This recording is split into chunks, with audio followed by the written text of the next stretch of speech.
we can't talk about him anymore. Well, at least I didn't. Like, I've seen it all. If you don't know, my name is Hallie. I was manipulated and completely used by Miniladd. The first person that I wanted to talk about was Hallie. A lot of people think that these people were random fans, didn't feel like the videos were good enough. It's a hard thing to admit. He had nearly 5 million subscribers, millions of views on every upload, and a spot alongside some of the biggest names in gaming on YouTube. Or a few weeks ago, whenever it was, that like I had to emotionally retire from YouTube. And we know that. This is not a career for me anymore. For years, he wasn't just successful. He was untouchable. But today, his name doesn't represent success anymore. It's become a cautionary tale. Because what happened to Miniladd wasn't some sudden cancellation or one bad mistake that spiraled out of control. It was something much worse.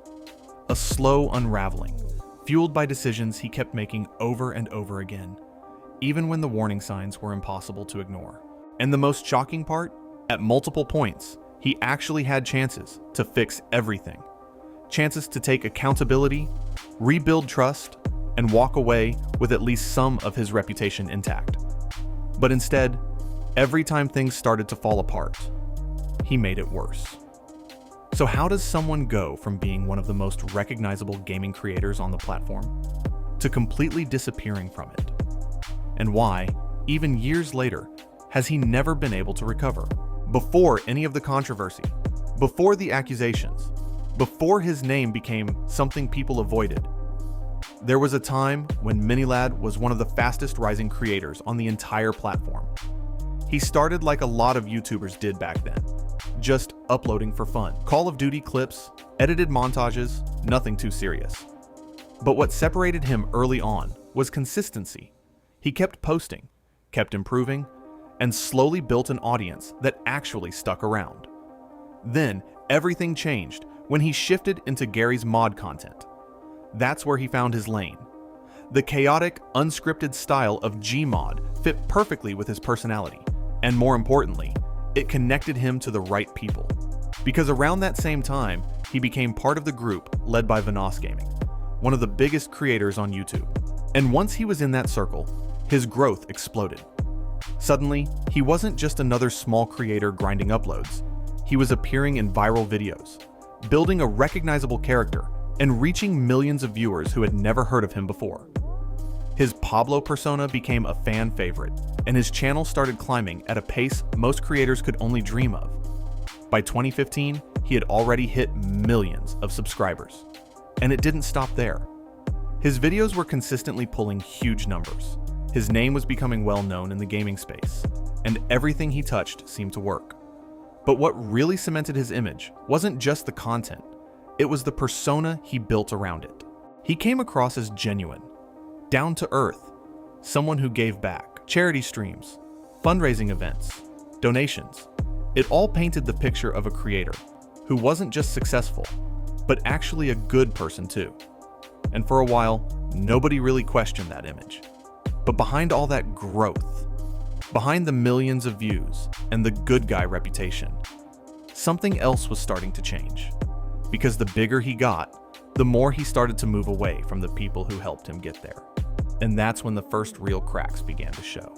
At first, his departure from the group didn't seem like a huge deal. Creators go their own way all the time. Different goals, different content styles. It happens. But the way Miniladd handled it, that's where things started to feel off. Instead of quietly moving on, he began making comments about the very people who helped build his career. Subtle at first, then more direct. He claimed he wanted to grow as a solo creator, said he was tired of the same content, but then went a step further, suggesting the group would talk behind other creators' backs. And that didn't sit well with anyone, especially not with Terrorizer, someone who had been one of his closest collaborators. What started as a few comments quickly escalated into a full-blown public conflict. Streams, tweets, responses, both sides were firing back, and it stopped looking like a simple split. It looked personal. Miniladd tried to frame things in a way that made it seem like he was just moving forward, but the others weren't backing that version of events. At one point, he even claimed they had patched things up, that everything was handled behind the scenes. But then came the problem. People on the other side openly denied it, which made it look like he was trying to control the narrative. And once that doubt was planted, people started paying closer attention. Because now it wasn't just about him leaving a group. It was about whether he was being honest about it. And the more this situation dragged on, the more it chipped away at something he had spent years building: trust. Fans might overlook drama. They might ignore conflict. But once they start questioning whether you're telling the truth, that's when things begin to shift. And unfortunately for him, that shift happened right before the biggest controversy of his entire career. For a moment, it actually looked like he might recover. After months of tension and backlash, Miniladd stepped away and came back with a completely different tone. No drama, no shots at other creators, just a calm, personal video explaining everything that had been going on behind the scenes. He talked about burnout, about pushing himself too hard, trying to keep up with uploads, about relationship problems, moving stress, and struggling mentally. I just took myself the time to deal with the breakup, to deal with the move, and to deal with everything in between. And I've worked on my mental health. And for the first time in a while, people felt bad for him. The response was overwhelmingly supportive. Fans flooded the comments, telling him to take his time, to focus on himself, to come back when he was ready. I've been reading a lot of your guys' comments as well, and I wanted to formally address everything. It was the kind of reset most creators never get, a chance to rebuild your image and start fresh. And for a brief moment, it worked. The narrative shifted away from drama and towards sympathy. He wasn't the guy beefing with his old friends anymore.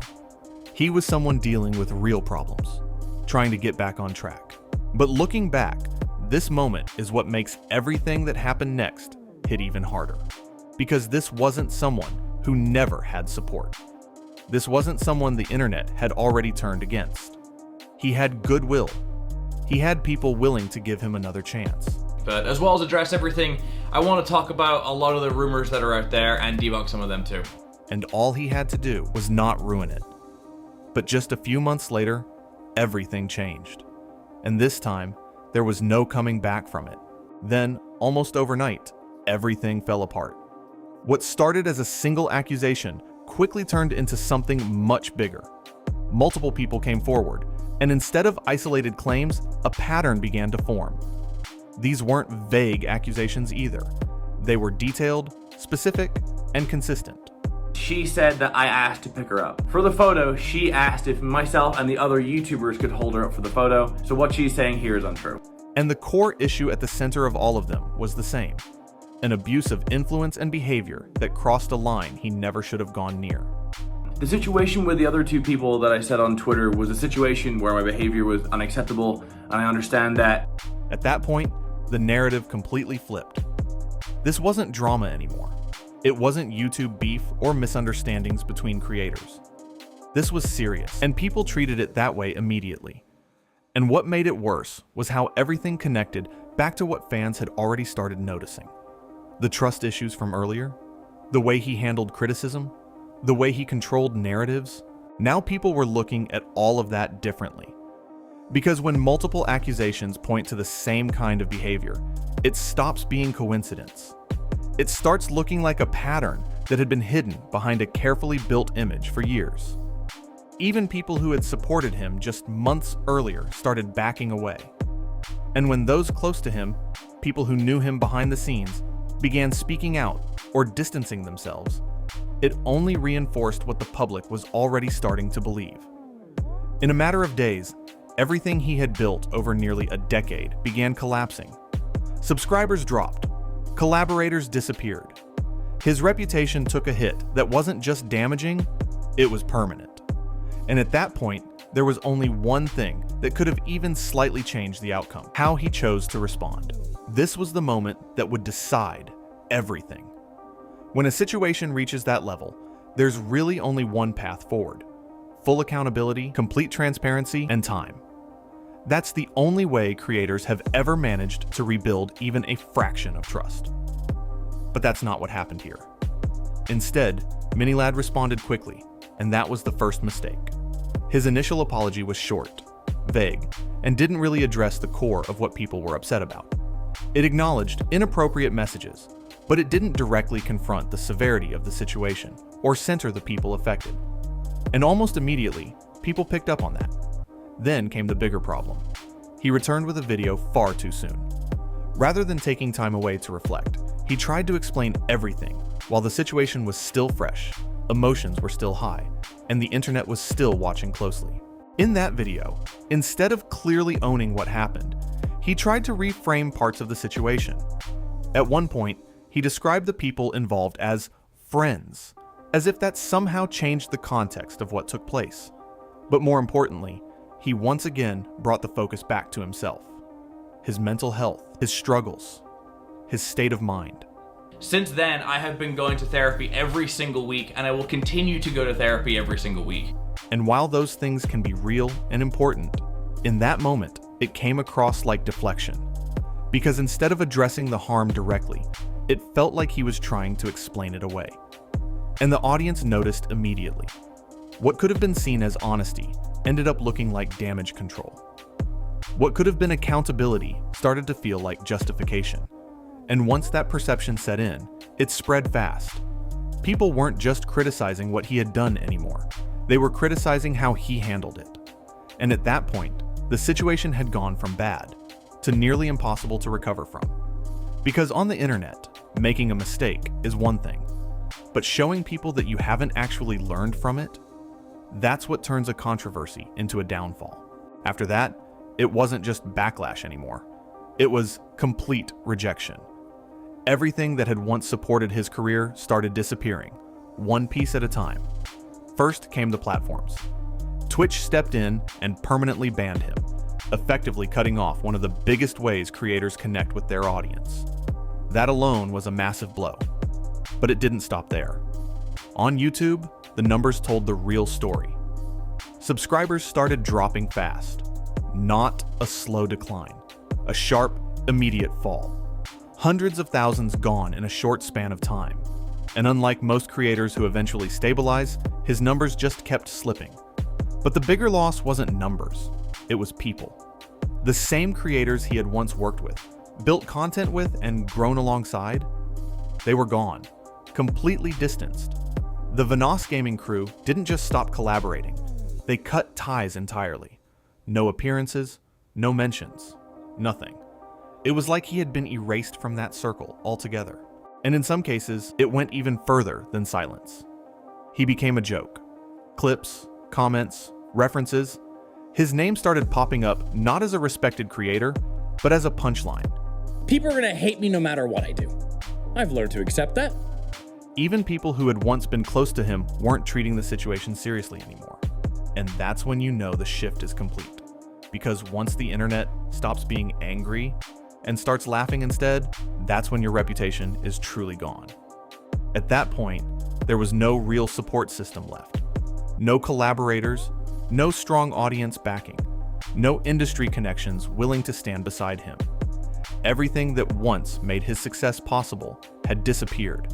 And from there, it wasn't about fixing things anymore. It was about trying to hold on to whatever was left. From that point on, it became clear he wasn't rebuilding.